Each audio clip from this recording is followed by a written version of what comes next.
They are all 10 cylinders, but each has a very different design, engineering team, and a general thought on how to make the best supercar V10 they can. How do they differ?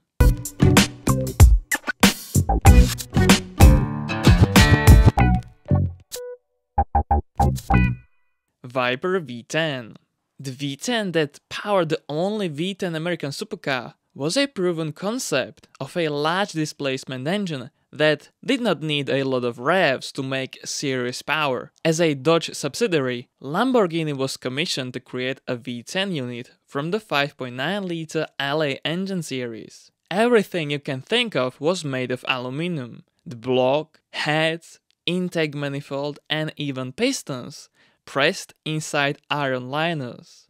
It had the same firing order as the 8-liter Ram engine, however boasted 90 more horsepower, 500 rpm higher in the rev range, also thanks to twin valve springs. As it was a 90-degree engine block, the crankshaft design caused uneven firing intervals of 90, 54, 90, 54, and it was kept this way the whole time, creating the very distinctive Viper sound.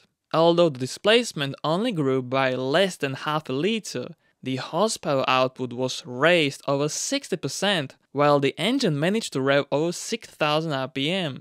This was possible thanks to larger valves, twin throttle bodies, a deeper intake manifold, and an introduction of a cam-in-cam solution. It altered the hollow exhaust cam up to 36 degrees, improving idle and part throttle combustion stability. Basically, this was not a power plant, this was a torque plant for various reasons, like the 2-valve setup, long intake runners, long stroke, and a very large cylinder displacement. That's why it was still fast enough with long gear transmission.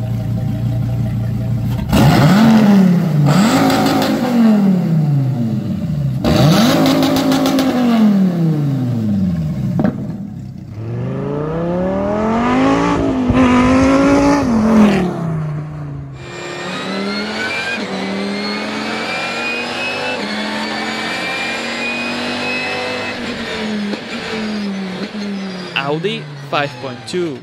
There were speculations that the original 5-liter Lamborghini engine is a base of the newer 5.2-liter that Audi has also been using, but the bore spacing is different. Besides, the 5.2-liter was equipped with a direct injection system, and the forged crankshaft has no offset for a screamer-like even firing order like the older unit. The firing interval is the same as the Viper engine, but this was a rev-happy engine that made most of the show in the upper RPM range. Another difference is that although not officially specified, aftermarket pistons differ in weight a lot. While a Viper piston is around 600 grams, Audi's piston weighs about 300 grams. This is one of the key aspects why the 5.2 revs up to 8700 rpm and never skips a beat. Interestingly, at 220 kilograms, it is over 100 kilograms lighter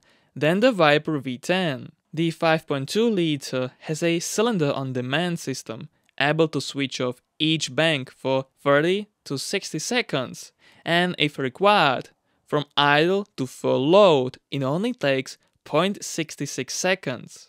An interesting note, this V10 has 5 drain plugs for the oil change, as it featured a dry sump oil system, like the Lexus V10.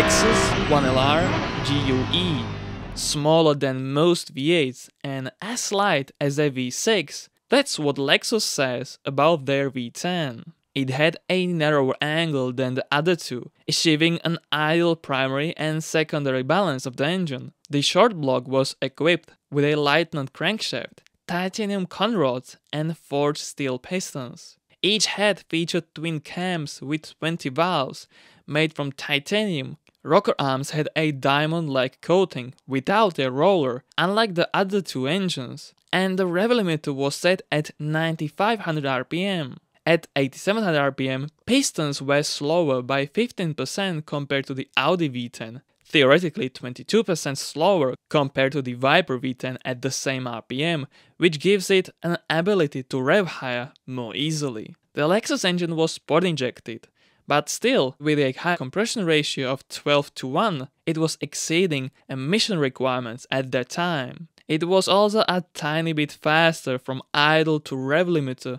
by 10%. This was possible also thanks to individual throttle bodies with the very short intake trumpets.